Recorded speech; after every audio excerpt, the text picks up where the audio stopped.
यात्रा जिसे शुरू हुए 3.5 अरब साल हो गए। मैं हूं चार्ल्स डार्विन, आपको ले चलूंगा प्राचीन युगों के रोचक सफर पर। आइए जान लेते हैं आदिम धरती को, इसके विविध जीवन रूपों को। फिर चलेंगे अपनी कैंपियन और ऑर्डोविशियन युग में।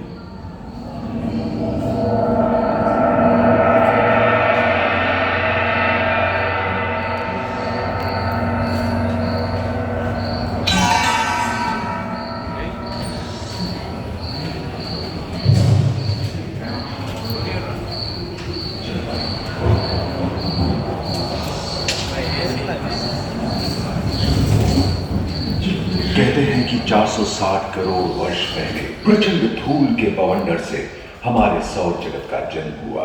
धीरे धीरे पृथ्वी शीतल होने लगी, बहुत सारे गैस बाहर निकलने लगे और पृथ्वी के चारों ओर वायुमंडल के रूप में छा गए। इन गैसों ने बिजली की कड़क और बादलों की गरज से मिलकर एमाइनो एसिड का निर्माण किया। प्राय 350 करोड़ वर्ष पहले प्रथम एक कोशिकीय जीव की रचना हुई।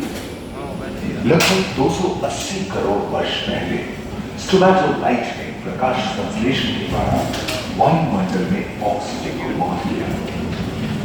वायुमंडल में ऑक्सीजन के स्तर में निरंतर वृद्धि से 120 करोड़ वर्ष पहले एक से अधिक न्यूक्लियस वाले बहुकोशिकीय जीव का जन्म हुआ।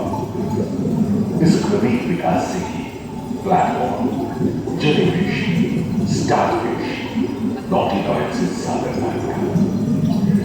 के किनारे वाले अंचल में पौधे लहराने लगे। बहुत तेजी से विभिन्न प्रजातियों की मछलियां विकसित हुई। यहाँ जो विशाल मछली दिख रही है उसका नाम है डार्विनोस्टस।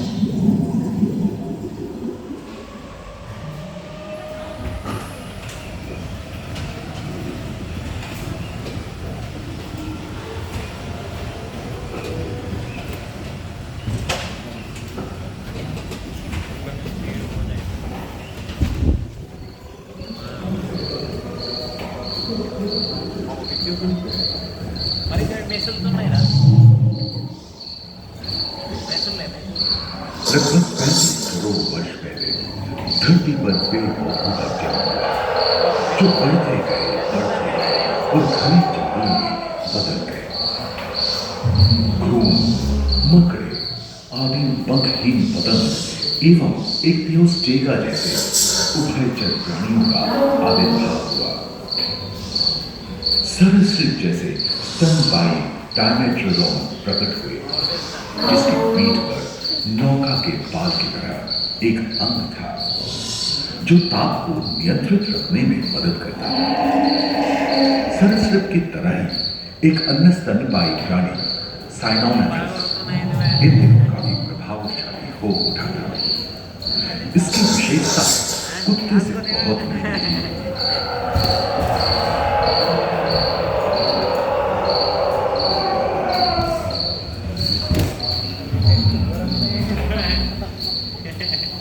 प्राय 1 मीटर तक पंख फैलाने में सक्षम काम करता ड्रैगन फ्लाई, साथ ही फूल चिट्टे, बीटल एवं बिच्छू पृथ्वी के चारों ओर फैल गए थे। धरती में पाए जाने वाले अधिकांश कोयले ही कार्बोनिफेरस युग के मृत पौधे से उत्पन्न हुए थे, जो कि धरती के अंदर दब गए थे। उन दिनों पृथ्वी के 1/3 हिस्से में एकमात्र महादेश था जिसे पैनशिया कहा जाता था। जलवायु गर्म रहती थी। भूभाग पर प्रागैतिहासिक सरीसृपों का ही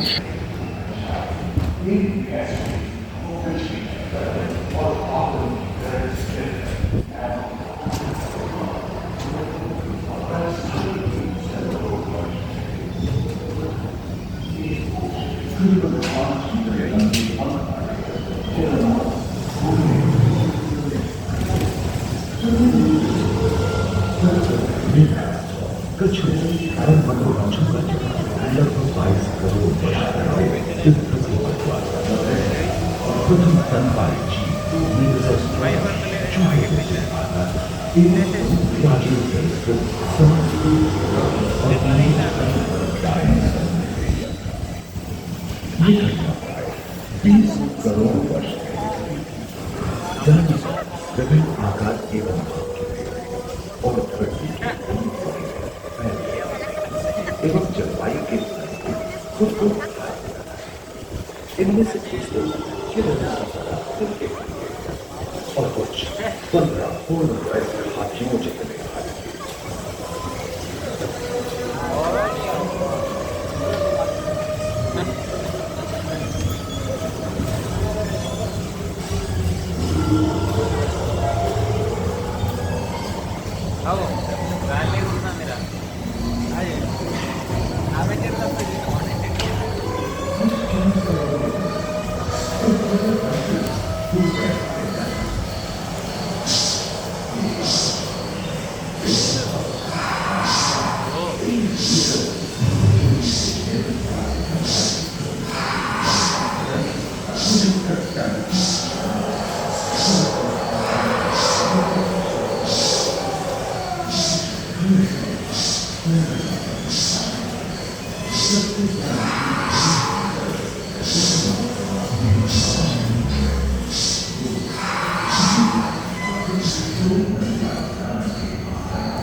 यानी जुरासिक के अंतिम चरण से क्रेटेशियस युग का प्रथम चरण तक डायनासोर के लिए स्वर्णिम युग रहा। जलवायु में नमी की मौजूदगी से पृथ्वी पेड़ पौधों से भर उठी थी।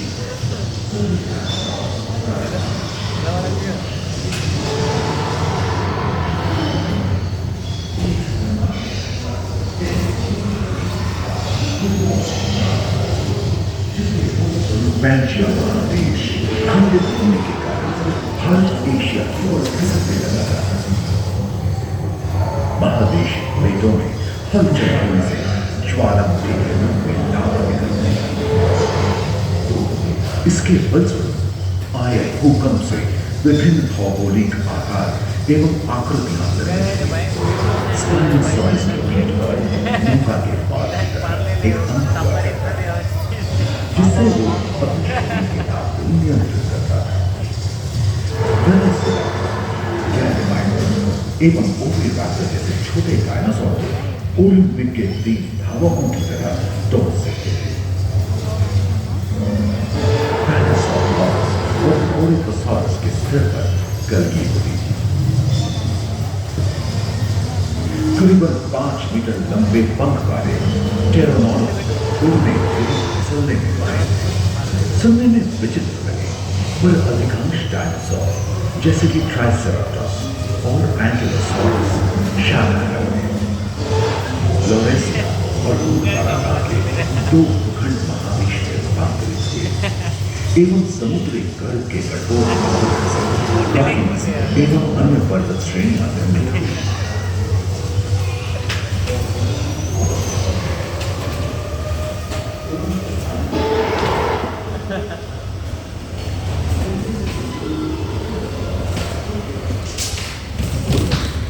आबवा में उष्णता बनी रही, परंतु नदियां सूखने लगी थी एवं जंगल कम होने लगे थे।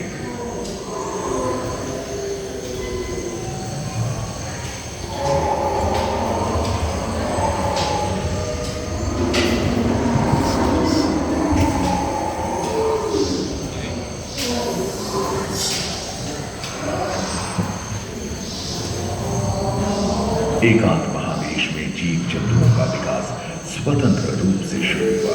सबसे पहले पुष्प वाले पौधे धरती पर विकसित हुए एवं परागण के लिए कीट पतंगों के साथ संपर्क स्थापित हुआ। वे तेजी से धरती पर बढ़ने लगे। इसी समय पहली बार धरती पर सांपों का जन्म हुआ। डायनासोर में सबसे भयंकर था टिरानोसॉरस रेक्स। भूस्थल पर इसका ही राज चलता था।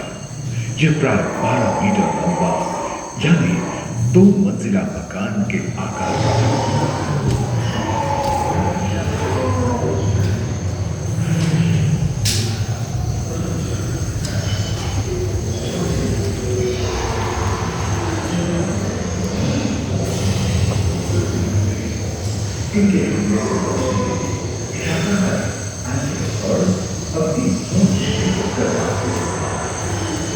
सभी डायनासोर बहुत वर्ष पहले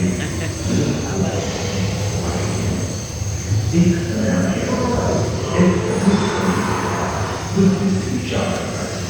जिसके फलस्वरूप उत्पन्न हुए विशाल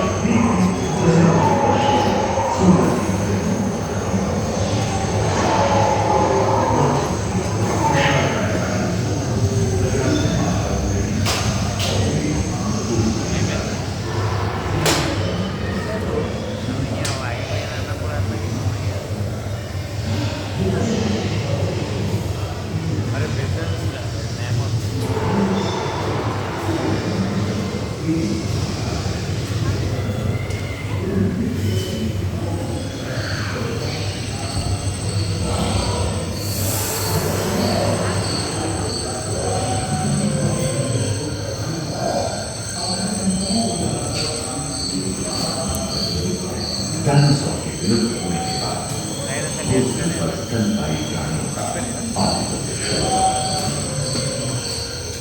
पर्याप्त मात्रा में आहार उपलब्ध होने के कारण छोटे छोटे स्तनपायी प्राणी बड़े आकार में बदलते गए।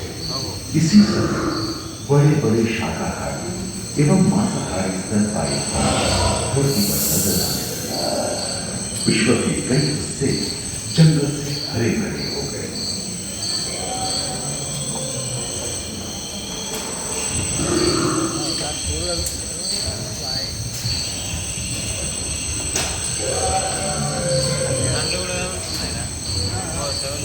हाथी के पूर्वज डायनोथेरियन और घोड़े के पूर्वज यूहिपस की उत्पत्ति हुई, जो आज के हाथी और घोड़े में रूपांतरित हुए। लेकिन टर्सियर जैसे प्राइमेट भी इसी युग में पैदा हुए।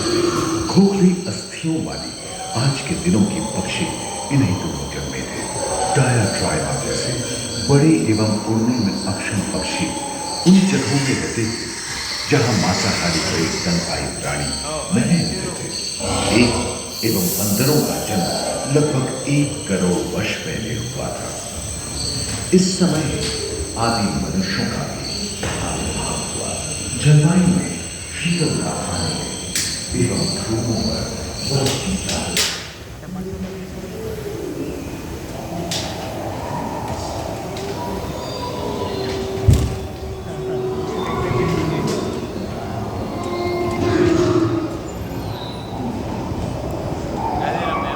पृथ्वी के लंबे इतिहास को झांके तो ऐसे कई मौके रहे हैं जब उत्तरी गोलार्ध के अधिकांश हिस्से बर्फ की चादरों से ढक गए थे, जो आइस एज के नाम से जाना जाता है। हम आज ऐसे ही एक आइस एज में रह रहे हैं जो 20 लाख वर्ष पहले शुरू हुआ था। रोएदार गेंडे, रोएदार स्तनपायी और कस्तूरी गायों ने अपने शरीर के रोम की सहायता से शीतल जलवायु के साथ तालमेल बैठा दिया था। पुष्ट गुंबद आकार के फूल ग्लाइकोडोन जैसे विशाल आर्मथाओं भी उन दिनों मौजूद थे। सेबरटूथ वाले बाल और विशाल सिंह वाले हिरण जंगल में शान से विचरण करते थे। संभवतः सामने के दांत से मांस को चीरने फाड़ने में हुई अड़चन के कारण यह समय के साथ विलुप्त हो गए। वहीं दानव आकार के हिरण हिंसक जानवरों से बचने के लिए तेजी से नहीं भाग सकते थे, फलस्वरूप वे भी ओझल होते गए। इस समय से ही आधुनिक मानव का क्रमिक विकास शुरू हुआ और विशालकाय स्तनपायी प्राणी धीरे धीरे विलुप्त होने लगी।